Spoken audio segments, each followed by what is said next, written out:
It was a chilly November evening. The inky darkness of the night was illuminated only by the dim glow of my car's headlights.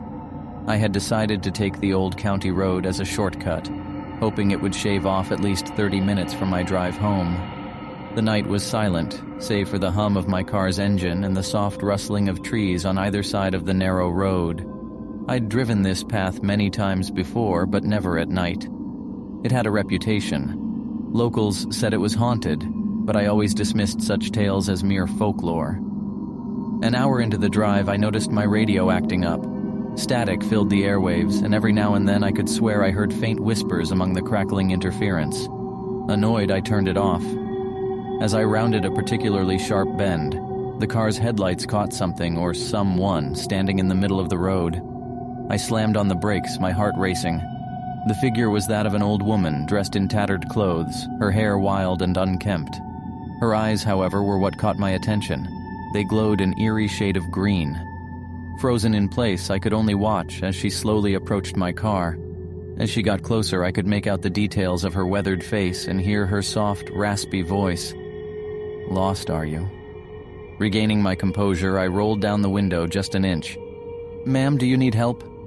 She laughed, a sound that sent shivers down my spine. "It's not I who needs help, young man. Beware the road ahead." Before I could respond, she vanished into thin air.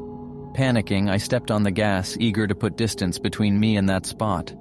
The road seemed to stretch endlessly. My GPS malfunctioned, showing only static. The trees grew denser, their gnarled branches reaching out like twisted fingers. I felt trapped. Suddenly, my car jerked violently to the side. A flat tire. Cursing under my breath, I pulled over, knowing I had no option but to change it. With the help of my car's emergency light, I began the arduous task. Halfway through, I heard a faint humming sound. It grew louder and closer until it felt as if it was right behind me. Whirling around, I found nothing but the desolate road. But then, in the distance, I saw them. Figures, at least a dozen, slowly approaching my car. They looked human, but their gaits were odd, disjointed. Panic surged through me. I had to leave, flat tire or not. Jumping back into the car, I floored the accelerator. The car limped along, but it was better than nothing. The figures continued their pursuit, their haunting hum growing louder. Suddenly, blinding headlights appeared in my rearview mirror. Another car. But the road was known to be deserted at this hour. The vehicle sped up, tailgating me dangerously close. The driver honked incessantly, the blaring sound echoing in the stillness.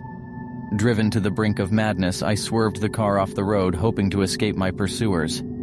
The car crashed into a tree, the impact knocking the wind out of me. Dazed, I stumbled out, realizing that the figures had surrounded me. But they didn't attack. Instead, they formed a circle, their humming now a deafening chant. The blinding headlights approached, revealing the old woman from before. She stepped out, her green eyes focused on me. "You should have heeded my warning," she whispered. Everything went dark. I awoke to the sound of a car horn. Disoriented, I found myself back on the road, my car intact, the morning sun peeking through the trees. Shaken, I drove home, trying to convince myself it was all a nightmare. But as I entered my house, a chilling realization struck me. On my living room wall, a message was scrawled in what looked like dried blood. "Beware the road less traveled." From that day on, I never drove the old county road again, and every time I hear a soft humming in the silence of the night, I'm reminded of that fateful drive. The old county road had always been a mystery to the residents of the town. Many avoided it, especially at night, after the stories that had circulated over the years. I, however, was new to the town and had always been a skeptic. My name's Alex, and I had recently bought a property down that road. The price was suspiciously low, but I brushed it off, attributing it to the town's superstitions. It was a Friday evening, and I had invited some friends from the city to check out my new home. They were supposed to arrive by 7 p.m., but as the clock ticked past 9, I grew anxious. I decided to drive up to the main road to see if they had gotten lost. The night was unusually foggy, making visibility poor. As I navigated the winding road, the dense trees on either side seemed to close in on me. I had the unsettling feeling of being watched. Suddenly, the car's lights illuminated a figure in the distance. Thinking it might be one of my friends, I sped up. But as I got closer, I realized it wasn't anyone I knew. It was a young girl, no older than 10, wearing a white, old-fashioned dress, her hair tied in 2 braids. She was crying. I slowed down and rolled down the window. "Hey there, are you okay? What are you doing out here?" She looked up, revealing eyes filled with tears. "I can't find my way home," she sobbed. Concerned, I offered, "Hop in, I'll help you find your way."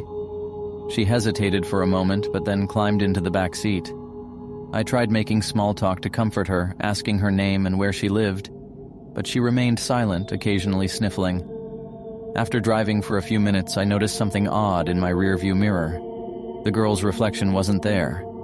I turned around and she was clearly sitting in the back seat. My heart raced, but I tried to remain calm. Then she whispered, "Stop here." I glanced to the side and saw an old, dilapidated house almost hidden by the overgrowth. It seemed abandoned. "Is this your home?" I asked hesitantly. She nodded, and as she stepped out, she said, "Thank you for bringing me back." Confused, I watched her approach the house. The moment she touched the front door, she vanished. In her place stood an old, weathered plaque. Curiosity getting the better of me, I approached it and wiped off the dust. "Here lies Lily Thompson, lost in the woods in 1885, never found." Chills ran down my spine. I rushed back to my car and sped home. Later that night, my friends arrived, apologizing for their tardiness due to a flat tire. I recounted my experience, expecting disbelief. But to my surprise, one of them, Mark, paled. He pulled out a local history book he'd bought earlier. Flipping through the pages, he showed me an old black and white photo. It was the same girl, with a caption reading, "Lily Thompson, the lost soul of the old county road." From that day on, I respected the stories of the town. Sometimes the legends we dismiss have roots buried deep in truth.